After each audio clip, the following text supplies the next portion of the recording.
Bonjour, bienvenue dans la nouvelle vidéo d'Émilie Mettet. Je suis venue aujourd'hui vous parler de l'équinoxe d'automne qui aura lieu ce 23 septembre 2018 et de la pleine lune qui aura lieu le 25 septembre.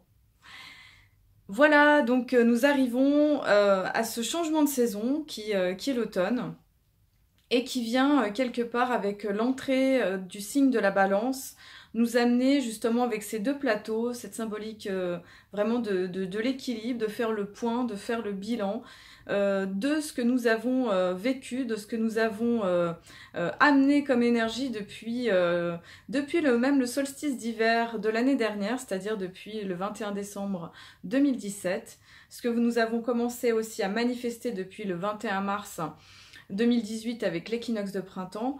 Donc nous sommes vraiment à un moment charnière avec cet équinoxe d'automne, un moment où il s'est écoulé 9 mois depuis le solstice d'hiver, et c'est un petit peu comme une naissance, comme le temps d'une gestation pour un bébé, et de voir, voir notre enfant qui vient naître au jour, qui vient vivre, et voir comment il est, comment se sont passés tous ces mois de gestation.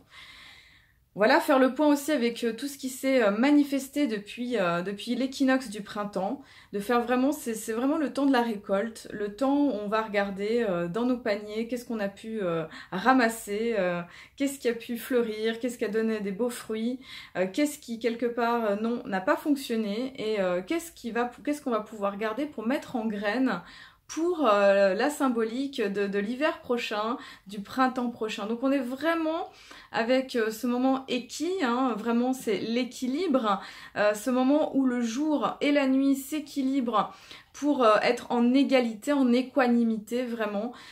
Nous sommes dans ce point de bascule aussi où on va dire que le monde de la nuit, quelque part, le monde entre guillemets de l'ombre, va prendre quelque part le dessus. On va rentrer quelque part dans cette phase plus yin du calendrier, dans cette phase d'introspection quelque part, où on va nous demander d'aller à l'intérieur de nous-mêmes déjà, d'aller à l'intérieur avec ce temps de l'automne où quelque part le temps change aussi, même si quelque part nous avons eu un été indien magnifique, en tout cas en France, où on a eu vraiment un très très beau temps. Voilà, ça va être vraiment le temps où on rentre à l'intérieur, où on allume la lumière à l'intérieur pour pouvoir avoir ce point de réflexion, ce point de bilan, pour considérer tout ce que nous avons manifesté, toutes les énergies qu'on a implantées, qu'on a impulsées depuis ce début d'année. Donc vraiment, je vous invite à goûter vraiment ce temps, à faire un petit rituel, même dans la simplicité, pour honorer, pour remercier quelque part, qu'est-ce qui a pu vivre, qu'est-ce que vous avez pu manifester, de quoi vous avez pu être créateur, et qu'est-ce qui vous reste quelque part à accomplir, quel est le point de ce bilan de sagesse, hein, quelque part on rentre dans ce deuxième hémicycle de cette roue zodiacale, hein, le premier hémicycle démarre avec le bélier, hein, qui est vraiment ce jaillissement de la vie. Là, nous arrivons au deuxième hémicycle qui correspond vraiment à ce point de début avec la relation à l'autre, qui annonce quelque part un temps de réflexion où l'être quelque part a mûri, où l'être a grandi, et quelque part arrive maintenant à se détacher, arrive à rentrer en relation avec l'autre pour quelque part créer, coopérer, co-créer, et voilà, donc nous arrivons tous à un point de maturité et de sagesse qui est très intéressant. Je vais vous décrire assez rapidement cette carte du ciel de l'équinoxe, qui se fera dans le signe de la Balance, hein, comme à l'accoutumée. L'ascendant se fera dans le Lion, donc il y a vraiment une idée d'être créateur, hein, vraiment, on est vraiment dans aussi cette entrée du signe de la Balance, hein, qui est quand même un signe relié à l'art, relié à la beauté, relié à l'impulsion créatrice aussi. Et avec le lion, nous sommes invités quelque part à manifester notre soleil, à incarner notre rayonnement, à déployer nos ailes, hein. Je vous rappelle que le but de l'année, il se trouve encore dans le signe du lion. Faut en profiter, c'est le moment de rayonner, de déployer ses ailes, faire confiance à notre créativité. C'est le moment aussi d'apprendre à oser. Donc voilà, nous entrons dans cet équinoxe d'automne qui nous invite quelque part à oser être nous-mêmes, qui nous invite à nous déployer, qui nous invite à agir avec confiance. Voilà, à être vraiment dans notre... voilà, le challenge, j'ai envie de dire, de cet automne, hein, parce que c'est un petit peu le saut de l'automne avec cette lecture de la carte de l'équinoxe.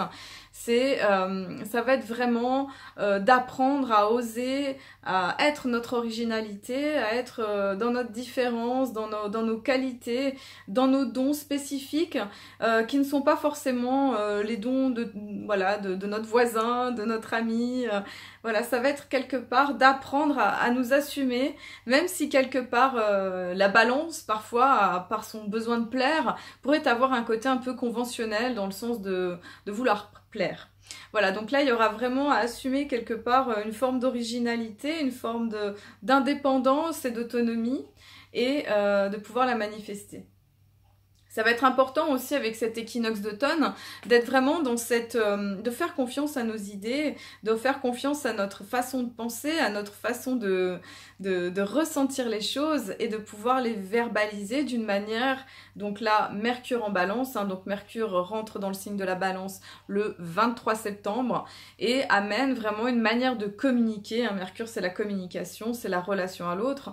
C'est une manière de communiquer, d'être en relation qui est vraiment dans la diplomatie, qui va chercher à établir des contacts, qui va chercher vraiment à... C'est un peu le Mercure de l'avocat qui va essayer de comprendre toutes les parties différentes, qui va essayer de pas être de prendre parti, qui est un petit peu dans le côté non-jugement, voilà, puis qui va essayer de pas froisser l'autre, d'être dans une forme de beauté aussi dans les mots, une forme de poésie. Voilà, donc l'invitation, elle va être quelque part à honorer toutes nos idées qui sont avant-garde, qui sont différentes, qui sont en lien avec la notion de beauté et d'entrer en relation avec l'autre. Voilà, le soleil se trouvera à ce moment-là en maison 2. Hein. Je ferai le parallèle aussi avec la pleine lune parce qu'il y a beaucoup de points communs finalement avec ces deux cartes puisqu'elles se trouvent seulement à 2 jours, d'écart. Donc il y aura beaucoup de planètes qui seront en commun. Donc oui, il y aura un soleil en maison 2, que ce soit pour l'équinoxe ou pour cette pleine lune. Donc c'est vraiment une invitation à venir déployer nos dons, tout ce qui nous appartient, nos talents, notre créativité, vraiment de pouvoir la manifester, l'incarner, vraiment être dans l'incarnation de nous-mêmes, dans notre beauté. Ça pourrait être aussi un moment, je l'ai déjà dit dans la précédente vidéo, sur la nouvelle lune du 9 septembre, un travail sur l'argent qui pourrait vraiment être fait à ce moment-là parce que voilà, il y a cette disposition maison 2, mais aussi nous avons une planète très importante qui est Vénus. Vénus qui est dans le signe du Scorpion. C'est-à-dire que c'est vraiment une Vénus passionnée, une Vénus intense, une Vénus qui va nous permettre d'aller à l'intérieur de nous-mêmes pour nous regarder avec beaucoup de profondeur. Et cette Vénus, quelque part, elle va nous demander que ce soit, alors plus dans la carte du ciel de l'équinoxe, de quelque part d'aller dans notre intériorité, hein, nos bases, nos fondements, hein, notre moi intérieur, et de voir nos fonctionnements, de voir vraiment... cette manière d'entrer en relation au niveau affectif, hein, mais pas qu'au niveau affectif, c'est vraiment, je dirais, c'est tout un tri sur nos valeurs de qui l'on est vraiment, et de comment on s'assume dans notre identité véritable. Voilà, donc il va y avoir un travail de fond qui va se faire avec Vénus. Et cette Vénus justement qui va passer rétrograde le 6 octobre. Donc voilà, Vénus va reculer dans le zodiaque. Hein. Je ne sais pas si vous avez vu mes précédentes vidéos où j'ai beaucoup expliqué le ciel de cet été qui nous a quelque part beaucoup demandé de nous remettre en question avec toutes ces planètes qui étaient rétrogrades. Et bien là on a Vénus, c'est une planète qui est rétrograde pas souvent. Et là elle va nous demander vraiment un temps de réflexion. Donc ça sera alors du 6 octobre au 31 octobre, elle sera dans le signe du Scorpion, elle repassera dans la Balance, elle repassera dans le Scorpion encore une fois, et elle sera elle repassera, voilà, elle quittera le signe du Scorpion le 7 janvier 2019. Voilà, donc ce que je voulais vous signifier par rapport à tout ça, c'est que ça va être un moment excellent, toute cette période, pour faire un travail, vraiment à faire un bilan, faire le point, et même je pense d'aller déprogrammer certaines de vos croyances affectives par rapport à l'amour, par rapport à la relation, par rapport à faire le point aussi de vos valeurs, mais aussi je dirais par rapport à l'argent. Voilà, ça va être un moment où vraiment on pourra aller dans nos profondeurs. Déjà que Jupiter nous a accompagnés, enfin nous accompagne encore, hein, et ce jusqu'au mois de novembre, hein, enfin bien dans le mois de novembre, hein, pour Jupiter qui est dans le Scorpion depuis l'année dernière, pour aller vraiment sonder nos profondeurs, pour vraiment s'introspecter, pour vraiment descendre dans notre grotte, pour regarder, vraiment faire l'état des lieux de qu'est-ce qui reste à transformer, qu'est-ce qui est à guérir, quelles sont nos qualités, quels sont nos dons, et à partir de ça, d'en faire quelque chose, de pouvoir organiser tout ça. Alors Vénus va se rapprocher de Jupiter, hein, elles vont pas encore être conjointes, ça sera plutôt un peu plus tard, ça sera un tout petit peu plus tard, plus au mois d'octobre, où du coup elles vont se retrouver pour vraiment nous aider à être dans cette prospérité, cette abondance matérielle, mais aussi nous questionner par rapport à cette notion d'abondance, cette question de notre relation aussi à l'argent, comment on le vit, comment on le perçoit, donc ça sera vraiment un moment pour s'occuper de tout ça, et aussi un moment pour s'occuper vraiment de notre vie affective, sexualité, sensualité, voilà. Moi je vous proposerai, si ça vous intéresse, je vous invite à me contacter via mon site internet emilymetet.com. Je proposerai un travail vraiment sur la vie affective, les relations amoureuses, sur la sexualité, pour amener justement tout un travail de guérison par rapport à toutes ces notions qui quelque part vont être mises en focus pendant cette période, et qui sera un excellent moment pour travailler des guérisons par rapport à tout ça. Voilà. Donc je continue dans ce ciel d'automne, ce ciel qui amène beaucoup de changements, et ce ciel qui nous amène à quelque part à nous remettre en question et à faire le point, faire le bilan. Alors Vénus en Scorpion fait toujours cette opposition avec Uranus qui est entré dans le Taureau cette année, je vous rappelle, et qui vient quelque part nous interroger, hein, sur cette manière d'entrer en relation, et aussi par rapport à l'amour, mais aussi à nos valeurs, et à considérer les choses d'une façon beaucoup plus équilibrée. Donc voilà, avec Uranus qui est ici et qui aussi fait un carré, donc le carré, hein, c'est des aspects de tension, hein, c'est un petit peu comme si deux personnes jouaient des coudes et essayaient d'arriver un petit peu avant l'autre.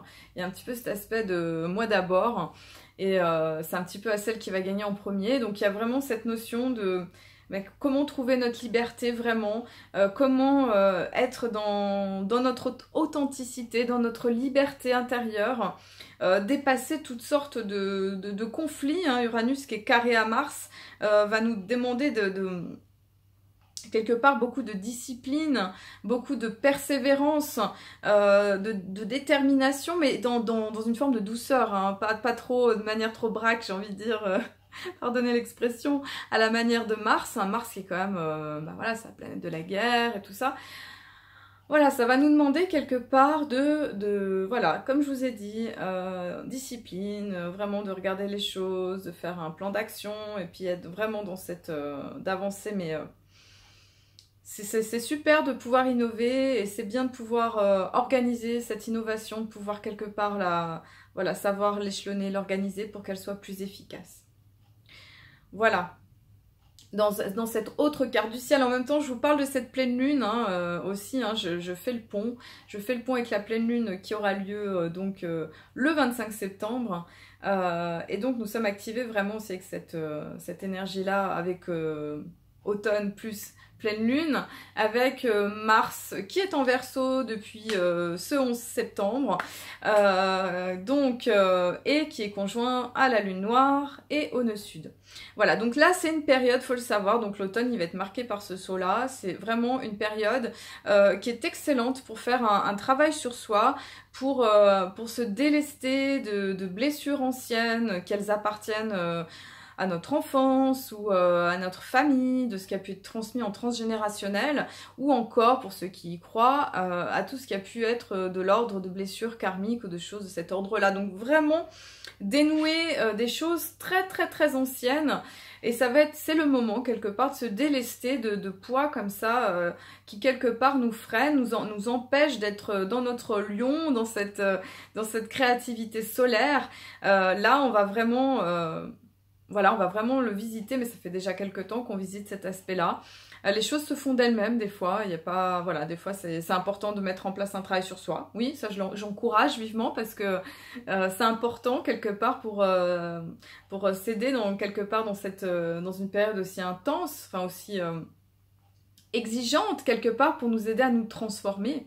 Voilà, donc il y avait autre chose que je voulais vous dire par rapport au Verseau et cette lune noire, voilà, cette lune noire en Verseau quelque part, donc elle nous demande de nous assumer dans notre originalité, dans notre indépendance, mais elle va aussi nous demander quelque part de coopérer avec l'autre.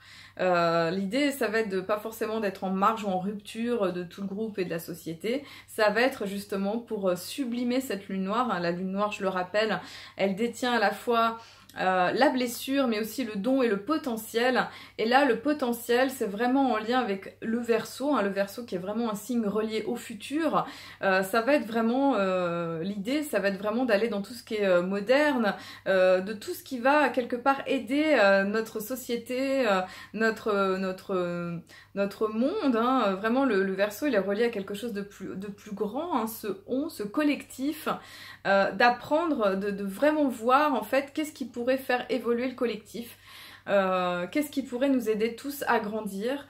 Donc voilà, vraiment avec cette énergie du Verseau, il y a vraiment l'idée d'aller, je dirais même réparer des erreurs anciennes qui ont pu être commises à d'autres temps beaucoup plus anciens, pour pouvoir quelque part prendre soin de la Terre, prendre soin de notre humanité, pour qu'on puisse, les humains, hein, voilà, toute cette belle planète sur laquelle on vit, de pouvoir quelque part en prendre soin et faire évoluer cette conscience humaine pour qu'on puisse coopérer, trouver des solutions, par exemple en écologie, hein, je ne sais pas si vous avez remarqué, il y a eu beaucoup de mouvements qui se sont manifesté durant ce mois de septembre par rapport au climat, pour nous inviter justement les uns les autres à prendre conscience, à quelque part à évoluer justement, vraiment voilà, à conscientiser et surtout à prendre acte de qu'est-ce que l'on peut faire chacun dans nos vies quotidiennes,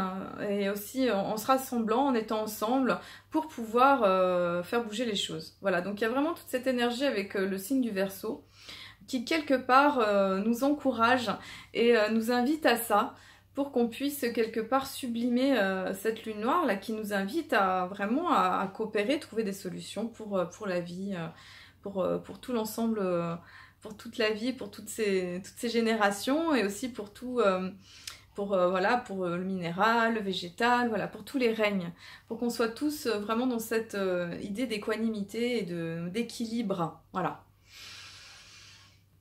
Alors, donc ce soleil, je reprends sur le soleil, soleil Mars, hein, vient soleil Mars, voilà, soleil qui va être trigone à la planète Mars, donc c'est un excellent aspect, voilà, où les énergies circulent entre elles, c'est de l'air, hein, donc il y aura beaucoup d'idées à profusion, beaucoup d'échanges, hein, peut-être beaucoup l'envie de rencontrer les autres, de voir des amis, de pouvoir échanger, de dialoguer vraiment. Voilà, l'idée, ça va être de manifester notre conscience, d'être dans notre conscience et de pouvoir poser des actes qui soient en lien quelque part avec ce que l'on est, ce que l'on pense, et de pouvoir agir dans le sens véritable de nos valeurs. Voilà. L'encouragement, il va être là et l'énergie sera là. Donc, il y a un côté très dynamique aussi avec cette pleine lune. De la balance, et où la lune se trouve dans le bélier. Voilà, donc le soleil sera dans le signe de la balance et la lune dans le signe du bélier. Alors cette opposition hein, qu'on a à chaque pleine lune va quelque part nous inviter, nous encourager. Hein, on va être dans la balance, hein, qui est un signe vénusien, donc qui a besoin d'amour, qui a besoin de plaire, qui a besoin de beauté, d'art, d'élégance. Et on a en face la lune en bélier qui va être beaucoup plus, j'ai envie de dire... pas primitive, mais active, instinctive, qui va plutôt se préoccuper d'elle. Hein. Autant la balance, elle va souvent se demander comment l'autre y va, qu'est-ce qui se passe pour l'autre, et des fois quitte à ne pas faire les choses ou pas agir. Voilà, là, la lune en bélier, elle va vraiment nous tanner quelque part à... Voilà, à être plus dans nos impulsions, dans nos ressentis, à agir. Voilà, il va y avoir un encouragement comme ça à être voilà, plus tranché, plus martien, plus martial, plus dans les actes. Voilà.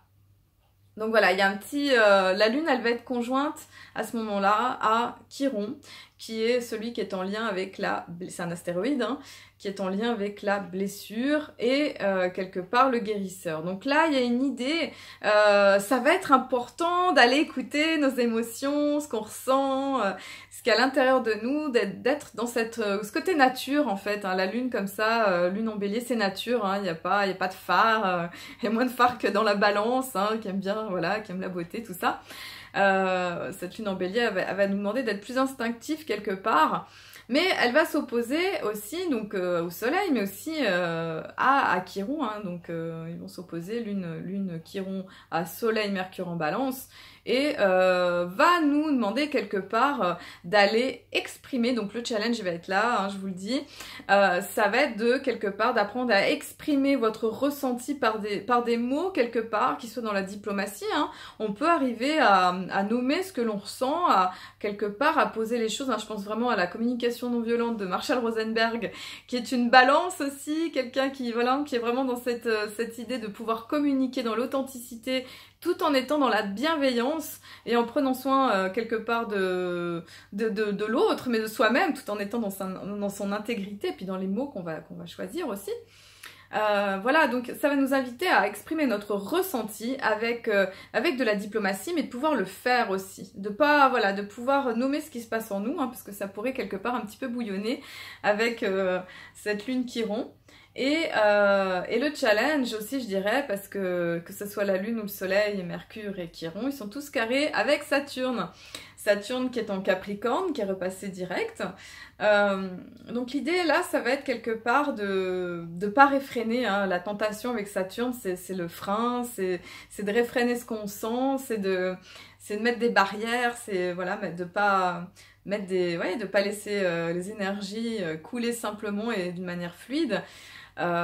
L'idée, ça va être d'arriver à garder le cap pour qu'on puisse exprimer les choses, pour faire grandir tout le monde en fait, hein, parce que je pense qu'en faisant comme ça, c'est une bonne chose pour que chacun puisse s'exprimer et écouter la vérité de l'autre, mais ça va être important quelque part de pouvoir le dire, pouvoir le nommer, et de pas se freiner inutilement. Voilà, le challenge il va être là. Voilà, qu'est-ce que je voulais vous dire? Je voulais vous signifier aussi, voilà, le soleil carré à Saturne, il va nous demander aussi un grand travail de confiance en soi, d'estime de nous, vraiment, de voir comment on s'estime, comment on se donne de la valeur, comment on s'aime, comment on se considère. Vraiment, ça va être important à ce moment-là. Donc voilà, Saturne va nous amener un challenge vis-à-vis de ça. Il va toujours être trigone à Uranus pour nous amener quelque part de la solidité dans l'innovation, de nous appuyer sur le côté tradition et modernité. Voilà, donc Saturne va nous demander quelque part d'assumer notre créativité, hein, et en même temps d'apprendre à changer, de nous transformer avec Pluton, hein, qui est encore dans le signe du Capricorne, qui sera aussi maître quelque part de Vénus, Scorpion, la maîtresse c'est Pluton.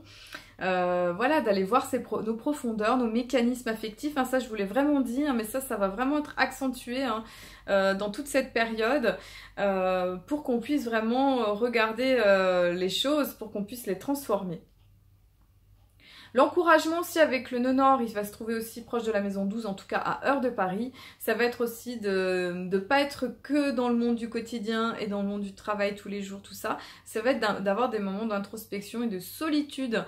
Ça va être important quelque part d'aller dans notre grotte et d'aller écouter qu'est-ce qui se passe. Voilà. Vénus va se trouver aussi en trigone de Neptune, Jupiter aussi en trigone de Neptune, donc vraiment il va y avoir une dimension qu'on va toucher d'amour inconditionnel, un besoin de sublimer, que ce soit au niveau de notre créativité, dans l'art, le théâtre, le chant, la peinture, enfin voilà, tous les moyens d'expression vont quelque part être... vont nous amener quelque part à transcender, à amener une manière d'exalter cette Vénus, de l'amener dans d'autres dimensions, et d'aller toucher cet amour inconditionnel, hein, puisque là on va toucher quand même des choses pas tout le temps faciles avec cette Vénus, mais qui va nous permettre, si on prend le bon sentier, de nous permettre de grandir et d'évoluer, et d'être encore une fois dans notre intuition. Voilà. Je voulais vous parler aussi du calendrier Maya, qui me tient beaucoup à cœur. Donc nous sommes rentrés dans la 3e lune, qui est la lune électrique du service. Donc ça depuis le 20 septembre jusqu'au 7 octobre. Cette lune électrique, donc là on a passé la lune qui est en lien avec la lune lunaire, en lien avec les obstacles. Là on rentre dans celle qui nous amène le service. Donc l'énergie avec le côté électrique circule beaucoup plus rapidement et nous demande quelque part d'activer le service, de voir comment on pourrait rendre service au monde, comment on peut amener notre énergie pour contribuer. Le mois commence avec l'énergie du serpent rouge, en auto-existant, serpent rouge guidé par le dragon. Ça va être un moment pour vraiment nous écouter dans notre énergie, dans notre inspiration, d'aller dans la nouveauté, d'écouter notre être profond et intérieur pour manifester des choses concrètes, vu que la tonalité est la numéro 4, l'auto-existante. Vraiment, ça va être un moment pour concrétiser des choses, mais pour écouter aussi notre énergie vitale, prendre soin de nous-mêmes, hein, avec l'automne qui arrive, prendre soin de l'énergie de nos reins, voilà, de toutes ces... Voilà, pour prendre soin de notre vitalité, pour être vraiment dans notre créativité. Voilà, l'animal totem, c'est le cerf, qui va représenter aussi cette douceur, ce côté rapide en même temps, qui va rendre service, qui va amener cette fluidité, cette rapidité, cette connexion aussi avec ses bois, pour amener justement un service à la vie, et voilà, pour pouvoir être agile, et dans cette... voilà, c'est une médecine de douceur quand même, le cerf et la biche. Voilà. Depuis, donc nous sommes dans l'onde du vent blanc depuis déjà quelques jours, depuis 5 jours déjà. Voilà, donc le vent blanc nous demande de communiquer, nous demande de partager nos idées, de nous laisser inspirer par l'esprit, vraiment à l'intérieur de nous, de nous laisser de l'espace pour que vraiment nous soyons ensemencés à l'intérieur de nous. Et le 30 septembre, nous entrons dans l'onde enchantée, donc c'est des cycles de 13, en lien avec l'aigle bleu, et ce jusqu'au 12 octobre. Là, on va nous demander d'aller dans notre vision des choses, de pouvoir nous connecter à quelque chose de supérieur, pour pouvoir avancer avec vraiment, avec ce côté qui est connecté avec vraiment avec l'esprit divin, avec l'humanité, avec la conscience, pour qu'on puisse quelque part se déployer, se guérir, mais aller aussi dans le sens des besoins du collectif, de tout ce qui pourrait nous faire avancer dans le sens d'une vision personnelle puissante, mais aussi au niveau du global, au niveau de cette conscience collective. Voilà. Bah voilà, je vous souhaite une très belle pleine lune, une très belle entrée dans l'automne. Prenez soin de vous, amenez cette beauté, soyez dans cette créativité de la balance. N'hésitez pas à me contacter pour si vous êtes intéressé par tout ce travail autour de Vénus. Je serai au salon On est bien, donc le 28, 29, 30 septembre prochain à Annecy, si vous avez envie de me rencontrer. Et vous pouvez aussi me contacter via mon site internet. Je vous remercie d'avoir regardé cette vidéo et je vous souhaite de vous porter très bien et de prendre vraiment soin de vous avec beaucoup d'amour. À bientôt!